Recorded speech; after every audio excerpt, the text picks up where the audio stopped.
What's up guys? You ever had the problem where an enemy aircraft enters your airspace and you don't know how to defend yourself? Well, today I'm meeting my friends from the Austrian military and they're gonna show me how to use a Gatling gun mounted on a helicopter to fight a moving target.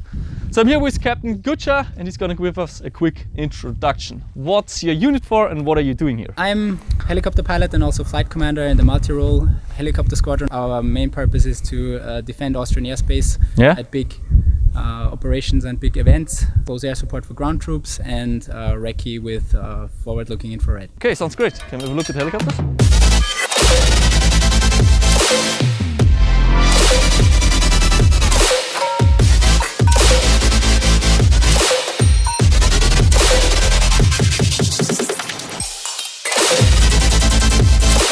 Okay, so here in the back we have the OH-58. That's a helicopter that we're gonna fly with today.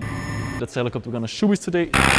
So can you tell us some facts and some details about this model? Okay, yeah, this is a double-bladed, single-engine helicopter, 40 years old. It's equipped in this case with a 7.62 Mag minigun, shooting cadency of 4,000 rounds per minute. Then we have 400 horsepower. Engine gives you a max speed of around 220 km per hour. What is its main purpose? So the main purpose was during Vietnam, it was conceived as a scout helicopter. Nowadays we use it for slow-moving targets at big events. We train close air support with ground forces such as Yak Commando. And then we have also the opportunity to equip it with a forward-looking infrared for reconnaissance. So the weapon system, how many rounds did you say per minute? So this is a Dillon/Gatling minigun machine gun. It shoots 4,000 rounds per minute, which is around 65 per second. We have a container in there usually with max of 2,000 rounds, so you can imagine you can hold the button for around 30 seconds until you're empty. How long can you shoot? So that's the thing, it has a automatic sensor that cuts off the shooting after around 5 seconds for about 1 second and then continues shooting. So you can do like 400 rounds, then it says to stop, around 400 rounds. So also our max range we can shoot at is around 700 to 1,000 meters. What's the spread at around 1 kilometer? What are we talking about? Can you still hit an aircraft or is it like you can hit a building? At 1,000 meters I can destroy a car, I would say, but also a lot of collateral damage around. So it would maybe hit a target of around 50 by 50 meters. Okay, there we go. Okay, helicopter's approaching. Getting my helmet, my ear protection, then we're gonna go for a ride.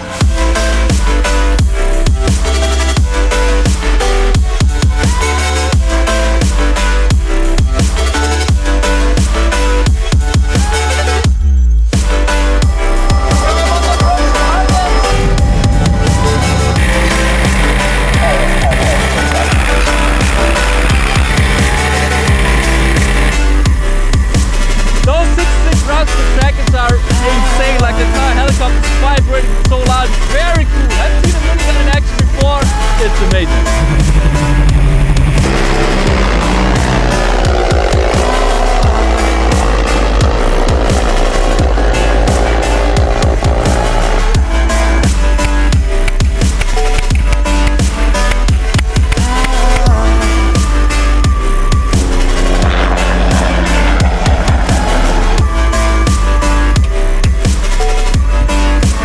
So I've heard that those two metal pieces here are cutters. Are they actually cutters or that's just a myth? Yeah, so it's called wire strike protection system. So in case, since helicopters are usually low level flying, wires can be a danger for you. So they are conceived that they, if you hit a wire, it's not intentional. If you hit a wire, the wire would be sucked in here. And there is a blade under this rubber part that would like slice it and then cut it off at this part here. And so it's conceived in a way that the wire would not go between the tip of this and the tip of the skids. And then also on top, you have the same thing. It would not work with a wire going between the tip of this wire strike protection system and the tip of the rotor blade. The engine is in this compartment up here and has... Can we have a look? Yeah, 400 horsepower. Yeah. So 400 horsepower at 900 kilograms, that's like a really fancy sports car. This basically is the whole engine. Looks like not even a Volkswagen Beetle engine is as small as this one. That's because it's a turbine engine, has 2 turbines. One is the gas producer turbine and the other one is the turbine that drives my main rotor gearbox that is behind here and basically drives the rotor. Okay, now inside the cockpit, can you tell us real quick some interesting facts? For example, why is there two two of those joysticks. So this is called the a cyclic stick. Yeah. Cyclic because it moves the rotor blades in a cyclic way, depending on how you want to tilt the rotor disc, left, right, front, rear.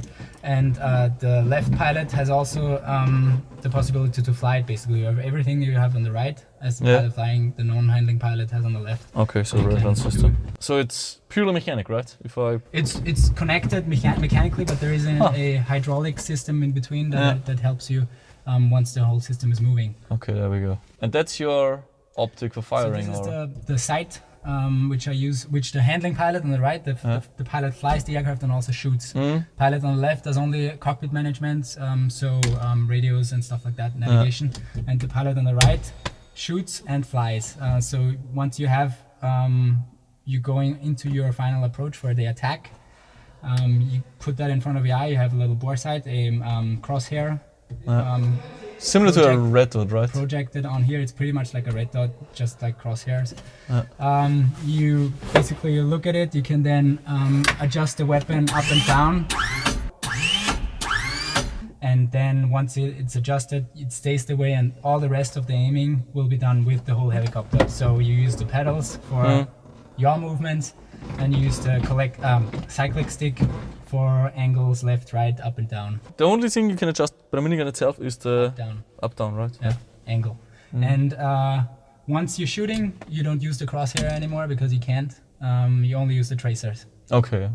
How come it's so inaccurate when it comes to the alignment of the minigun to the sight itself? Is it the tolerances of the mounting platform, or what is it? So it's not conceived as a precision weapon. It's conceived as a suppressing weapon. So you basically want to cover a field of fire, if you want to say so, a target area, just to suppress enemy, not to strike enemy precisely. So that basically means if I'm 200 meters away from this helicopter, I'm pretty safe. You're pretty safe. Unless I'm a super big guy. Yeah. It says emergency release. So this is the jettison lever for the door, in case you are, for example, ditching into the sea or water. So you just pull this lever back, and the doors have springs attached so they would fall out. What about parachutes? Do you have any emergency?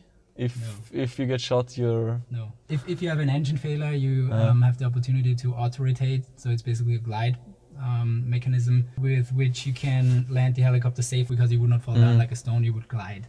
And then take out the engine of the rotor system in the end. It's like a parachute itself. Yes. Oh, okay, I see. Yeah. Safety check on a Gatling gun, checking every chamber. Alright guys, that was the video with the Austrian military for today. Hope you enjoyed it. If you want to see more content like this, let me know in the comments. Also, if you want to check out a 40-day sniper training that I participated with the Austrian military, you can check out the vlogs. They're also linked in the description. Go check it out. There's lots of valuable information in there. And especially if you're military interested, this vlog is gonna be for you.